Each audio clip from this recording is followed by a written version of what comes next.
A massive 4-team trade is in jeopardy after Gary Payton II failed his physical with the Warriors. And in this video, we'll talk about the Toradol shots, the core muscle injury, and try to unravel this whole story. Welcome back, everybody. I'm Dr. Brian Sutterer, and if it's your first time here and you enjoy learning about the medical side of the sports world, then please consider subscribing to stay up to date with all future injuries and stories. Gary Payton II suffered a core muscle injury and had already undergone surgery returning earlier this year. Of course, you'd hope that the surgery would fix the problem, but his physical revealed there's a continued issue that could keep him out for 3 months. There's also some pretty significant concern here about these Toradol shots they were giving and supposedly the Blazers pushing him to play through the pain. Let's start with our biodigital anatomy tool to understand just what a core muscle injury, or sometimes you'll hear it referred to as a sports hernia, actually is. If we look here at the front of basically the lower abdomen and the upper leg, we're looking at the front of the pelvis.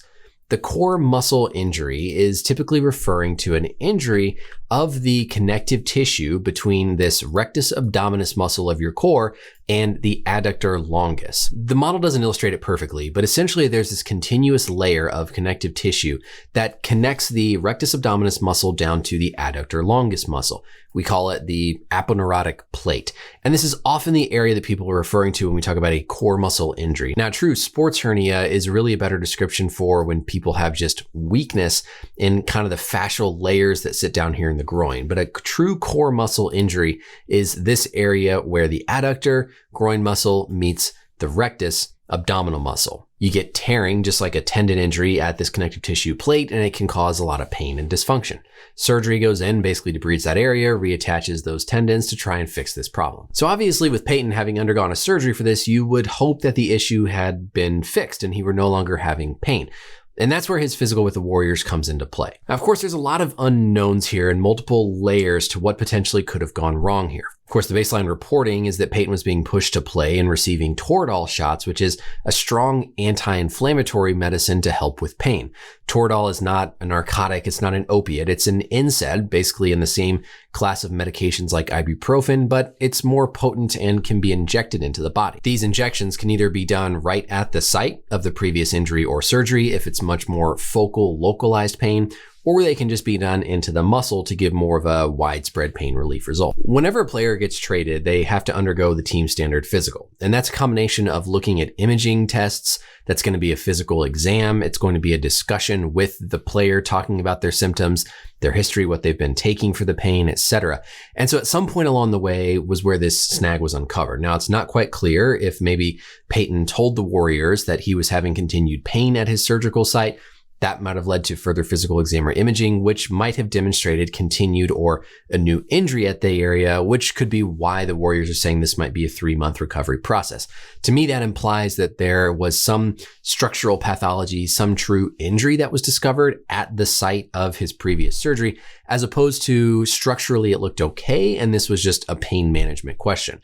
Of course, what one team might be comfortable doing in discussion with their player, like pain injections, another team might not be comfortable doing at all. So even if this just came down to what had to be done to manage the pain, that's something that the Warriors might not have been comfortable with. The Toradol injection part of this is a really tricky thing to unravel as well, because there's, again, a lot of different possibilities to what we're just seeing reported. Of course, on the surface, this looks really terrible. This looks like a team that is forcing an injured player to continue playing and just mask their pain with these strong pain injections. But we don't know what that conversation was. We don't know yet what Payton's thoughts were about those injections, if he truly didn't want them and he was being forced to receive them, or maybe if he was asking for something to help with the pain and then keep playing. That's the big unknown here that we have to be careful about before we put a bunch of blame on the Trailblazers medical staff for doing these injections. There's also a difference between something that is structurally injured, damaged, and needs time to recover that you're just trying to mask and cover the pain of, versus something that structurally looks fine, it's healed normal, but there's just some residual discomfort. I would say the latter of those two situations is not as concerning for giving pain medication compared to the former if you have some true structural injury that you're just masking and could potentially be made worse. But the fact that the Warriors are saying that this is something that he would need potentially 3 months to recover from, to me implies that their evaluation, their exam, their imaging, their MRIs uncovered a true structural injury or something still present that is causing Payton issues. The other challenging part of this, of course, is now if the trade goes through, the Warriors have kind of backed themselves into a corner saying that it's not going to be necessarily safe for him to play for the next 3 months. So now if they keep the trade and they put him out on the court, there should appropriately be a lot of questions at the Warriors of, well, You said he wasn't good for 3 months, but now he's out there. What are you guys doing for Payne? What's really going on? So in a sense, they've kind of backed themselves into a corner, at least for the short term. And if the trade does go through, I wouldn't expect Payton to be out there for another 3 months, if not even any more the rest of the season. Another thing to consider here is that you have one of these core muscle sites on both sides of the body. So it's possible that one side was initially injured and now maybe Payton has developed an injury to the other side, which has nothing to do with the previous surgical site. That site might be totally normal, totally healed, but now there's pain on the contralateral side. So again, lots of different layers to this, but this is that area that we're talking about. I'm not in the locker rooms behind the scenes in these scenarios, but my guess is that there's a lot of situations like this going on in professional sports where athletes are receiving some sort of pain medication injections, lidocaine injections, pain pills to help them play through pain and play through certain injuries.